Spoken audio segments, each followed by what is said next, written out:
Hi, this is Amy Magyar from FromWithin Coaching. Today I'm here with Coach Melissa Bonnet, who is a divorce planner / coach. And Melissa, thanks so much for being a part of this. Even though you're sort of the friends and family of FromWithin Coaching and a coach out in the world, this is a chance for me as a coach that mentors coaches, people that are either new to coaching or wanting to get into coaching, or they've been in coaching for a while, but maybe their niches are changing. This is a chance for them to hear a little bit about your coaching journey. So I thank you for giving me this time. I am going to timestamp that this is happening during COVID. And even though every marketer would say, don't timestamp something, I'm going to say that this is our reality. And our reality is, as coaches, we have to keep moving forward because divorces keep moving forward and life keeps moving forward. They sure do. Even though there's a COVID filter on it. So Melissa, thank you for joining me. Thank you so much for having me, Amy. I'm so excited to talk to you. Where are you based out of? Where's the backdrop of where you are? I'm in Vermont and you're in? I'm on Amelia Island in Florida. Oh, yes. Lovely. Lovely. It doesn't suck that 3 miles away is the ocean. Oh, that's great. That is great. Oh, I love it. All right. So let's get to brass tacks here, because you and I could talk for an hour and talk about nothing and everything all at the same time. All right. So give for some folks who maybe don't know you, some people that may be watching this have already done some research on you or about your coaching. What do you think is most important to share with the viewers in terms of who you are? Maybe aside from being a coach, who's Melissa? Will you share a little bit? That's sort of an interesting question because it's something that's always evolving. I thought that I was one thing before my prior life. I've spent 25 years in corporate America in sales at all different levels and coaching people at all different levels. And I thought that's who I was. But then in the wake of my own divorce, I really felt like that just wasn't me anymore, and that I wanted to be able to give back my experience to other women so that they didn't feel the way that I did when I was in that situation. Yeah. And so through that, it's a terrible event in someone's life, but through that it's grown a business that I'm passionate about, and I love connecting with other women. And I find that even though all that time in corporate America, that's given me the business acumen that I need to grow a business and move forward, but the other side of it, that interaction with women and helping them, feeds my soul. Yeah. You went from sort of corporate pantsuit to coaching hat. Yeah. Absolutely. Yeah. I do not miss wearing the suits and the heels and the whole bit. My hair is not perfect anymore, and I'm good with that. Because that's not why your clients love you, is because you have this, and that's the thing. Let's be honest. I think that's something that coaches often that keeps them from being able to become a coach or decide to become a coach is that they feel like they have to be perfect. And that is so not the case. I mean, the goal is to have experience in whatever we're coaching and be sort of ahead of what's happening for our clients. But sometimes it's only a chapter ahead. Sometimes it's a paragraph ahead. But boy, we still are evolving, right? Absolutely. And I think, instead of trying to be perfect, be perfectly open.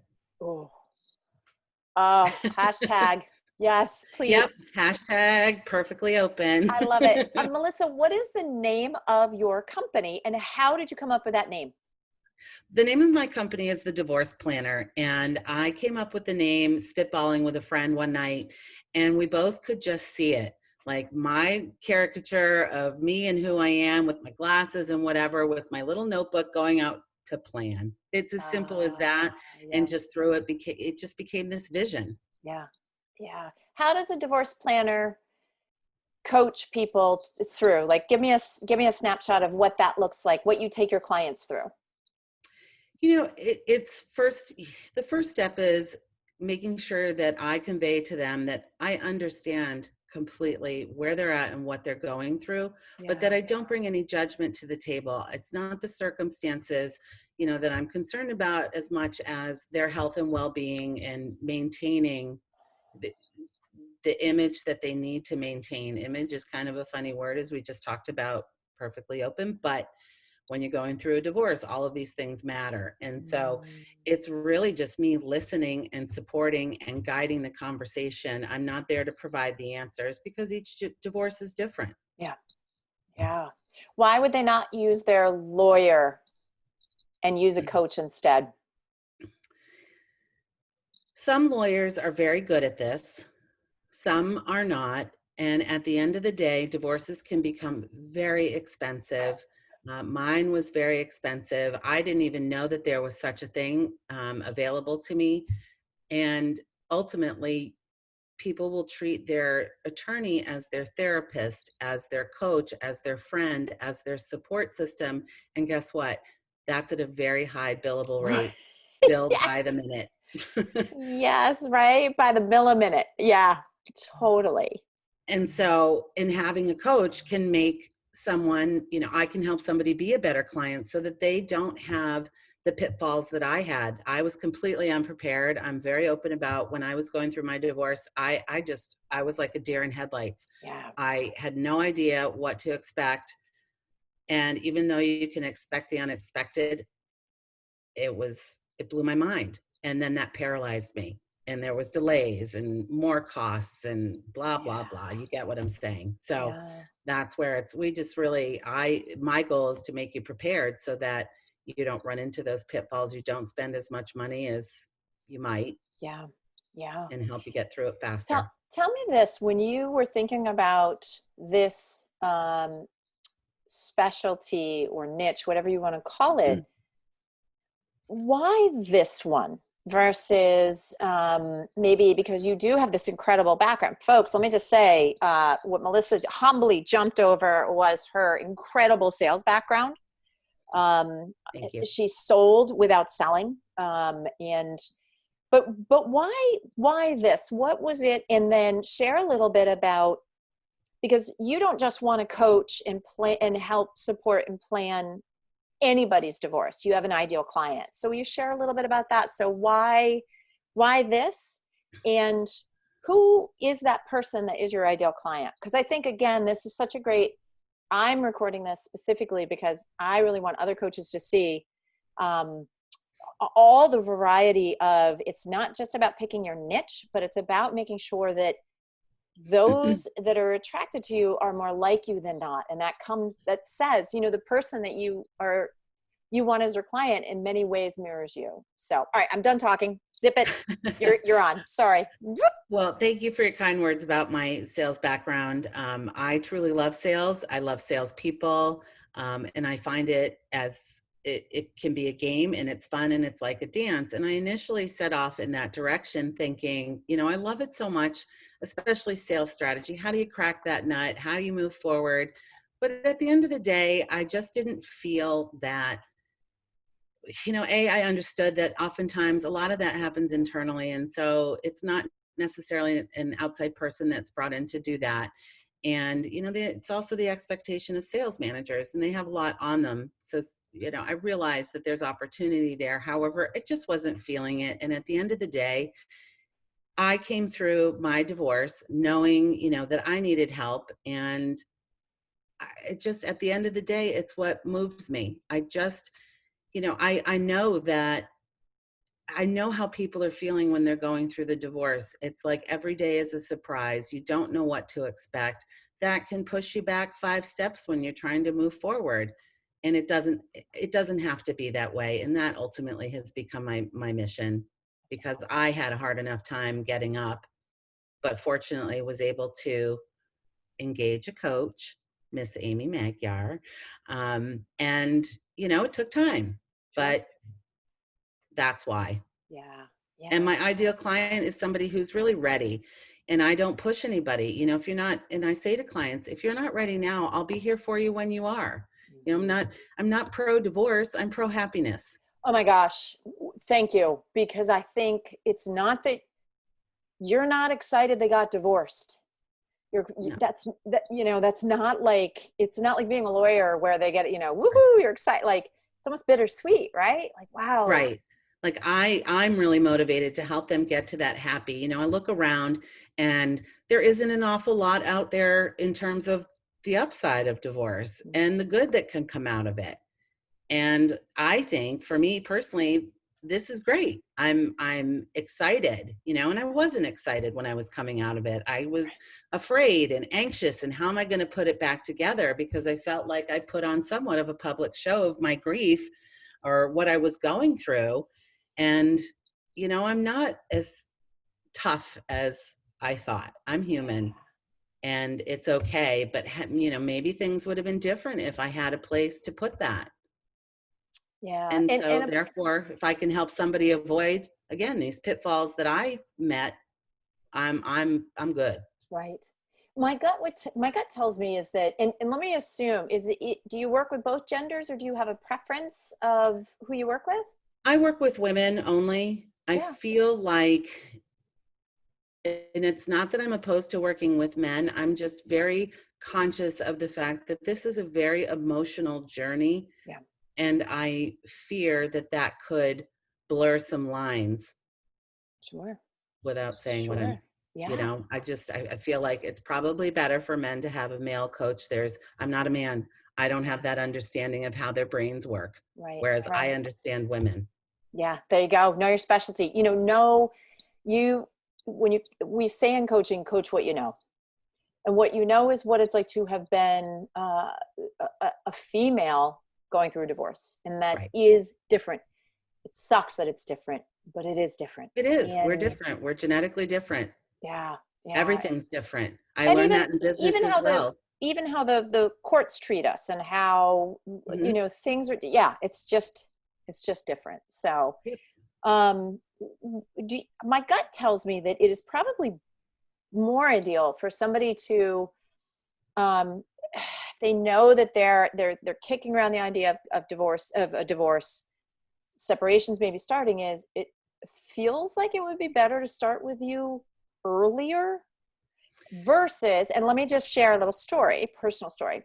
Although I did not get divorced, I was in a relationship for a very long time that, although was not legally binding in the marriage sense, there was shared money. And I wound up hiring a mediator for both of us to be able to use. And the reason I hired that person was because a day after he left me, um, the things that shot out of my mouth were, I had just promised my dad that morning that I would be a lady through this, a lady. And I'm actually very glad that I made that promise. But however, that afternoon, I was not a lady, and I roared. And had I been taken to court and had to explain my, my anger was showing up in so many different ways, and it was so destructive. And I have every right to be angry. I have every right to feel what I was feeling. But what I forgot right at that split second was I just lost control of the situation by showing the rage, right? And so I Mhm. almost feel like, whether it's a divorce planner or a mediator, it's sort of better to have that, to know, to even have you say, if you had said to me, Amy, here's the good news, bad news. You're going to promise your dad that morning you're going to be a lady, and then you're going to become a demon in the afternoon because he's going to Right. trigger you, right? And if somebody had said that to me, to just warn me that that was going to happen, that I was going to lose, I think the technical language is lose my shit, um, Yes. is I, I would have at least been able to catch it and go, wait, this may affect all these other things, right? And Right. so that's just from my gut. And I appreciate you saying, you're not pushing anybody. And when the client is ready, the coach appears. However, Right. I do think there are times when I think the client's sort of like, maybe I should be doing this. If that's what goes through their head, you should. You should get the planner, the supporter, the coach, the person to just, so one, you're not doing this alone. And two, you're not creating problems you have to clean up on the back end, right? Right. And, you know, with divorce, I mean, sooner rather than later is better, but it depends upon the individual's needs. But when I look at the whole process of divorce and what I experienced, I unfortunately experienced a very contentious divorce. And oftentimes when that happens, you're buried in mountains of paperwork. And that just adds more stress and confusion and anxiety, you name it. It's all rolled into one, and it becomes overwhelming. So not that I'm a lawyer and can advise them how to answer, but I could talk you off the ledge because I've been there. I mean, if I think back, I think 10 years of bank records were requested of me. Well, who has 10 years of bank records? Not me, and it's all tactic. So it's support in that regard through the process. And if somebody's in that and feeling overwhelmed, then that's a perfect time to jump in. But also even at the beginning of making the decision, and I make it very clear, I'm not, as I said, I'm not pro-divorce, I'm pro-happy. Yeah. And I have a client that I'm working with right now that we don't know whether she's going to actually get divorced. Right. And that's okay. Yep. But I'm going to help her get to the point of figuring out if she even wants to get that far. I love it. I love it. And also, and I'm not a therapist, and I recommend therapy when appropriate. Yes.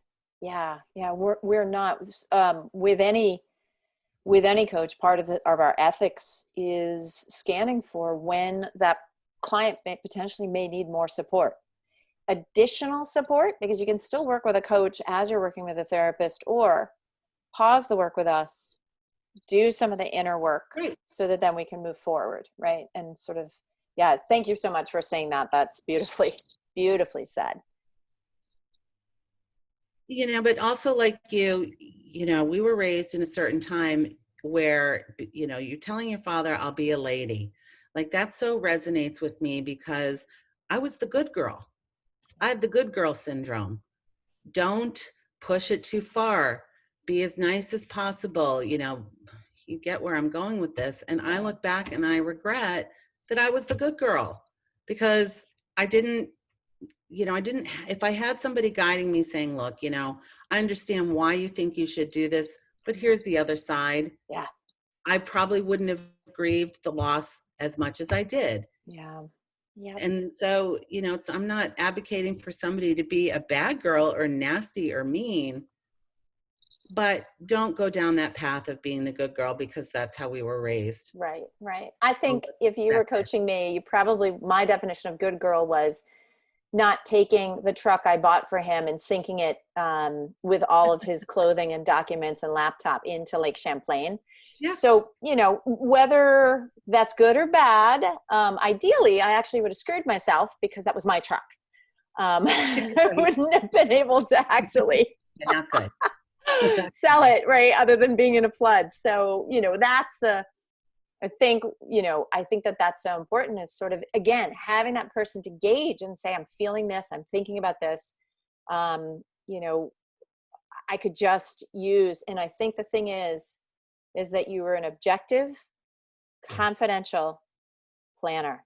Absolutely. That coaches people. And we have, every single one of us has amazing people around us. If we are lucky enough to have friends and family, sometimes our friends are even closer to us than our family, but it doesn't matter. We have people that love us.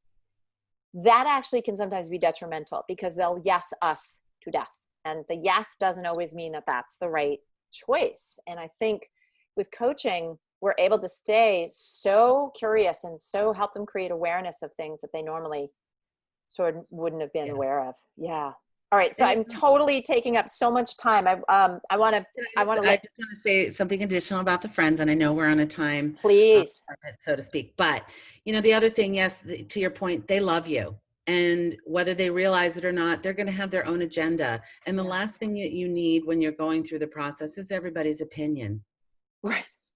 Because that just adds pressure. You don't want to upset your parents. You don't want to upset your couple friendships, whatever it might be. Yeah. And you need to be in control of yourself and not have that interference, so to speak. It's not intended to be bad because they care about you. Right. It's beautiful, right? Love the love. Yep. And Absolutely. They care. The more concerned they are, the more they love, right? Yep. All right. So 2 more questions. What is something, when you think about what you've learned about building your coaching practice, What is something that you'd want to share with either somebody who's starting a practice themselves, or they've been a veteran, or maybe changing a niche, or just looking for a change? What did you learn about yourself in building this coaching practice? One, to be patient. Mm, Nothing happens overnight, even though, and especially from coming from sales, guess what? I expect that. I'm used to driving that train in that way. It doesn't yes. work that way. Yeah. Um, so just be patient and realize that you are doing something and you are building. And if you build it, they will come. Yeah. But also to be yourself. Now, and that's Mm, where it becomes really important, whether you go about utilizing social media or whatnot. I'm 100% me on my social media, on the divorce planner on Instagram. I know what I needed, and so I approach things that way. I needed a laugh. I didn't need somebody to therapize me. And yes. so, and I have my outlets and resources and whatnot, but at some point, there it's not all bad. So that's me. That's my approach. Um, and so just be true to you. Was that hard to do, is to show your true self versus maybe the sales mask you and I, because you and I both were in sales, sort of had to wear this mask, but was that scary for you? Not scary so much as, when you're starting something new, normally there's fear Mhm. and you see what other people are doing and you naturally start to compare yourself. And should I be doing that? Should I be doing this? And at the end of the day, no, you just have to be you and differentiate yourself. There's Yeah. enough room for everybody out there. Yeah. That's the thing. You know, everybody's different. Everybody brings something different to the table, but it's a pretty big table. So just, Unfortunately, it's a pretty big table, right? right. And there probably post COVID will be even more divorces that come out of this. But I Yeah, think, I think what I'm learning from you is that mindset of there's more than enough clients. And so what if they're even in your hometown or 25 divorce planners? People are going to go to you because of you. And that exactly. what resonates for them is something that is that resonates in you resonates for them. That is why there's more than enough business out there. Yeah. Yeah. All Yeah. right, last question, at least for sort of this official side. What is one of your favorite coaching questions? Something that you use, you pull out of the tool chest. It could be, it's how you always start, it's how you always finish, or it could be when you find yourself stuck, or whatever. What is your favorite coaching question that you Tell me utilize? more. No.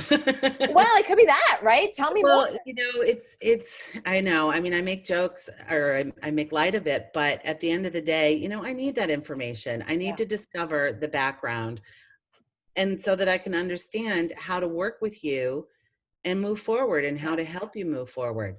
And so I think people are often a little bit uncomfortable sharing information. And tell me more. What about X? What about Y? All of that. It's just Yeah. gathering information. So while I don't have one favorite question. But that is something, well, that's your natural curiosity. And I think as coaches, we have to remind ourselves that even if somebody is coming to you with a very specific need, I think I'm going to get a divorce and I need some support, there's more in there.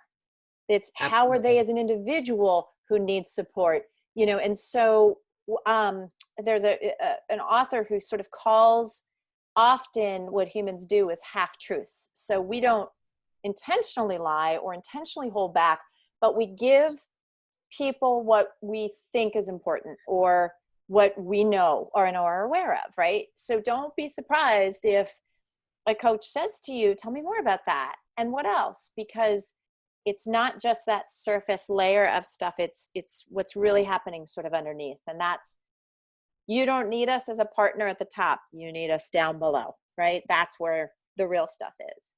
Well, right. And to your point, if somebody came to me and said, I need a divorce, and I need you to help me do it, and we jump off on that path, that just might not be the right thing for them. To your point, there's so much more underneath that, Yeah. and it could change. Yes. And if you Yes. don't have the information or pivot, you could be leading somebody down the wrong path. And that's where the constant questions become very important so that you understand who you're working with. I love it. I love it. All right. Coach Bonnet. All right. So what is, I do this after every coaching session or every facilitation I ever do. Anytime I'm in a group of people, I even do this at dinner tables. After dinner's over and dessert's been done, I'll just check in and say, what are you walking away with? So even though, in a sense, I'm interviewing you today, and I know I've got a takeaway I'll share with you, but what are you walking away with today? Was there anything, that came up for you that you either want to reinforce, share, or was an aha moment for you? Because in a sense, every time we speak our truth, there's probably an opportunity to be aware of something. It happened right before we jumped on the call, and you received a text, if you don't mind me talking about that, about potentially canceling some plans because someone wasn't feeling well. And you made the point, I'm not going to go crazy over this. I'm not going to jump to conclusions.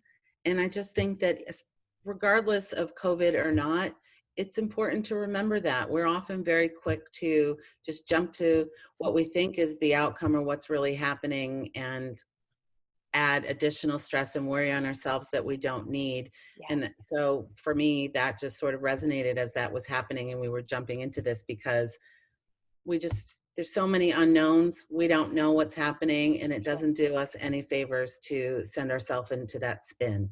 My mother would call it a tizzy.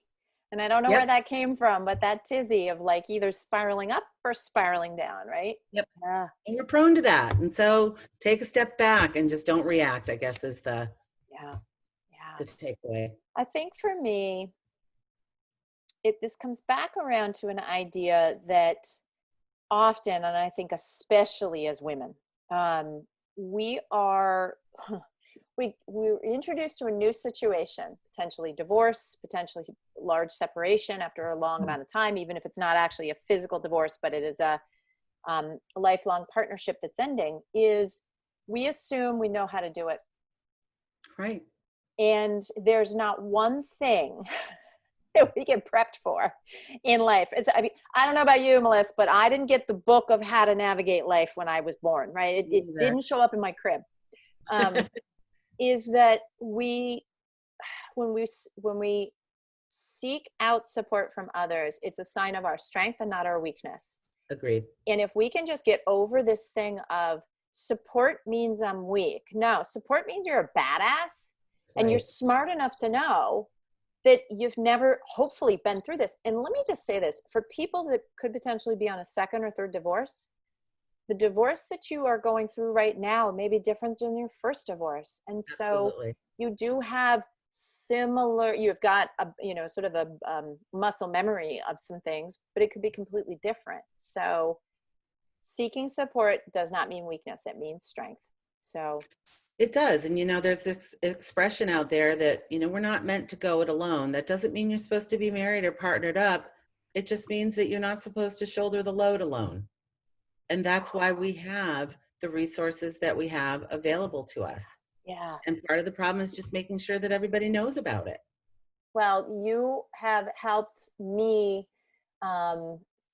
help others. And just even when you launched your business, I had 3 different text messages when I shared with my coaching community that you were doing this work, 3 different people saying, I think I may actually need her. And so, sorry to hear that, but again, sorry to hear that, but they were so stoked they didn't know that this existed. And I think for my clients that are coaches or becoming coaches, is reminding yourself that you could have easily slipped into becoming a sales coach.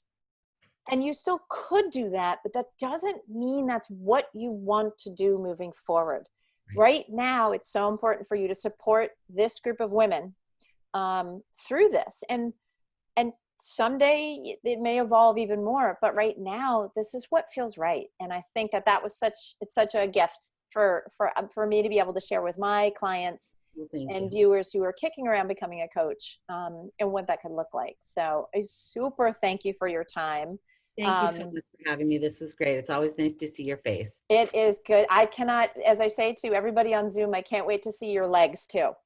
So it'll be nice. As an extrovert, I'm dying right now, Melissa. You know that. I am dying. But thank you so much. And we We wish you as coaches the best of luck, deep growth, deep understanding, and patience for yourself. Thank you very much. Thanks Likewise. so much.